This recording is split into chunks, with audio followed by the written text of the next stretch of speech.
Hello there, this is Coach Sammy33, and we are officially in bowl season. Our bowl has been announced, our opponent has been announced, we know where it's played at, looking forward to getting it in. Wish I would have been awake during the reveal, but shoulder's been killing me, so sleep is probably the easiest way to avoid pain. Why take a pill when you can just take a nap? But let's talk about some sanctioned games. We know the NIT, our opponent will be determined soon. East Carolina and Utah will be playing tonight, so I'll know by the time I go to sleep who I'll be facing in the first game or my first game in NIT. But let's talk about official NDL games. Speaking of official, the all conference team for the AAC was announced maybe 15 minutes ago, 20 minutes ago. And we've got some representation here on offense. Makai Hughes led the conference in running, obviously led our team in running. Over 1,400 yards, had a big 200-yard game against East Carolina in the conference championship game. He's had a couple of games where he's had over 130 yards, so we'll take that. He was very instrumental in keeping the offense balanced. Defensively, though, that has been the strength of the team. A lot of good plays, a lot of people that have had an impact on that side of the ball, and we ended up with 4 conference All-Americans. We got Jesus Machado, no surprise there. He's a heart and soul of the defense. Linebacker, one of the leaders in interceptions, led the team in tackles, had some sacks, led the team in forced fumbles and recovered fumbles, so very impactful on that side of the ball. On the defensive line, Allen had a 3-sack game. He ended up leading the team in sacks for the season. And then in the secondary, Ransaw and Geiger, both are two, they had the most interceptions on the team. Very impactful. It felt like a lot of their plays came when you absolutely had to have them. We'll take it. So 4 nominees defensively. And then 1 on special teams, Cargo. Presence was felt at the end of the season and at the very beginning. The very first game I played was a cup game against Big Mike. He ran a kickoff back against Florida. You know that's hard to do because you got to have some speed in order to pull away from those guys. And then a big punt return to put us up 14-0 against East Carolina in the conference championship game. So shout out to Cargo. Hopefully he'll have some more returns in him next season. And then we got Coach of the Year for winning the conference.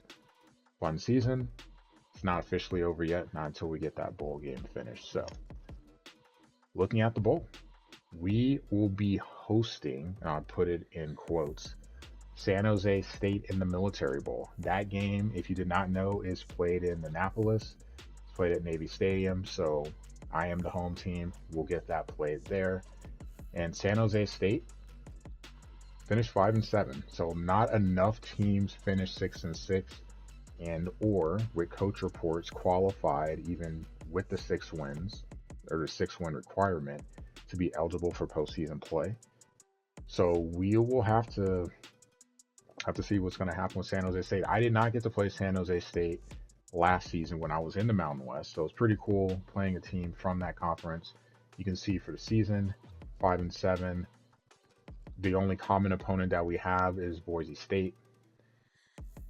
Tough ass for the San Jose defense. I know I was in the Mountain West last year, so I kind of got to see how things were. But not easy to do. Just had some close games. Lost to a ranked Washington State team. They weren't ranked at the time, but at the end of the season, obviously Washington State had a good year, finishing 10-2. A 1-score loss there. 3-point loss to Air Force. So I'm not really sure what to expect. I've never played Tar UNC Hill before. I'm really curious to see. And this is one of the things I do like about bowl games, and the cup for that matter. Playing someone that you've never played before, that you wouldn't see, out of conference. You just give you an opportunity to play someone else. Now looking statistically, what are we looking at here? So quarterback play, you see about 2,100, well over 2,100 yards. TD interception ratio 8-20. So I'm hoping that means our defense will be able to make an impact running the ball. We know all about that in the Mountain West last year. Had a lot of good running backs. Like a lot of guys ran for over 1,200 yards. Chalk, 1,300, 15 touchdowns. So the odds are probably going to have to focus on trying to slow him down. In the receiving game, team and yardage, her receptions and yardage leader will be your tight end, Jacob Stewart. Didn't have the most touchdowns, so we'll have to see what we can do there. And then, looking at the kicking, 14 of 18, no returns. Defensively, some sacks, some picks. Maybe keep an eye out on Dansby here. He's got 2 interception returns for touchdowns or a fumble recovery, just 2 defensive touchdowns. So we'll have to see what we can do. But hopefully we'll get this game in sooner rather than later. Of course, you know what, MLB The Show dropping soon.